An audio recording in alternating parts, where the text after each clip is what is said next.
नाशिकमधलं हे अतिशय भयान वास्तव तुम्ही पाहताय।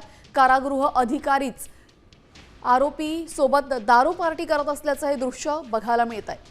नाशिकमधली धक्कादायक घटना, कायदा सुव्यवस्थेचं मोठं प्रश्नचिन्ह इथे उपस्थित झालेलं आहे। जर अशा पद्धतीनं आरोपींना अधिकारी पाठीशी घालणार असतील आणि त्यांच्यासोबत मेजवानांनी पार्ट्या करणार असतील तर कायदा सुव्यवस्थेवर एक मोठं प्रश्नचिन्ह उपस्थित राहत आहे। आपल्यासोबत शिवसेना उद्धव बाळासाहेब ठाकरे गटाच्या उपनेत्या सुषमा अंधारे जोडल्या गेलेल्या। सुषमाताई, नाशिकमधलं भयान दृश्य, कारागृह अधिकारी चक्क जामिनावर सुटलेल्या आरोपीसोबत दारू पार्टी करतायत। हे चित्र मला वाटतंय संतापजनक, धक्कादायक असे सगळे शब्द गुळगुळीत झाले। मात्र हे चित्र गृहमंत्र्यांची आपल्या खात्यावर किती पकड आहे, कारागृह अधीक्षकांची आपल्या कर्मचाऱ्यांवर किती पकड आहे हे स्पष्ट करण्यासाठी पुरेसं आहे। कारण जिथे अधिकारी आणि गुन्हेगार हेच एकत्रित पार्ट्या करत असतील तर सर्वसामान्य लोकांच्या सुरक्षिततेची खात्री देणार तरी कोण?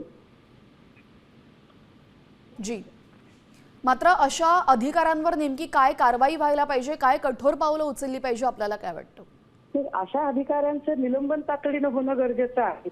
ज्या पद्धतीने आम्ही पुण्यातला व्हिडिओ काही दिवसांपूर्वी दाखवलेला होता की स्वतः अधिकारीच कायद्यांना कशी तरी पाकिटं देत आहेत आणि त्यामध्ये नंतर निलंबनाची कारवाई झालीही। 3 लोकांचं निलंबन झालं होतं। याही सगळ्या अधिकाऱ्यांचं तात्काळ निलंबन होणं गरजेचं आहे। मात्र गृह खात्याला तेवढा वेळ आहे का, हा प्रश्न खरा आहे।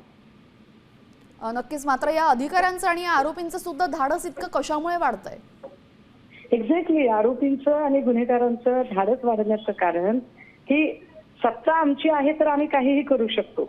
आम्ही सत्ताधाऱ्यांना वाटेल त्या पद्धतीने, त्याला काय होते, उद्या बाहेर आला आणि मी भाजपमध्ये जाणार म्हटलं की विषय संपतो। अशी काय भाजपची आता शुचित्व नावाची गोष्ट शिल्लक राहिलेली आहे?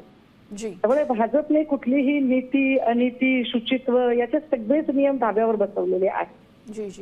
त्यामुळे ही हिंमत वाढणं अत्यंत स्वाभाविक आहे। जी, धन्यवाद सुषमाताई, आपण प्रतिक्रिया दिली त्याबद्दल। आपण पाहतोय यावेळेस कारागृह अधिकारीच आरोपी सोबत पार्टी करताना बघायला मिळत आहेत। महाराष्ट्रातील सर्व बातम्यांचे विश्वासार्ह व्यासपीठ, सकाळच्या सर्व सोशल मीडिया प्लॅटफॉर्मला लाईक, फॉलो आणि सबस्क्राईब करा। तसंच सर्व नोटिफिकेशनसाठी बेल आयकॉन प्रेस करायला विसरू नका।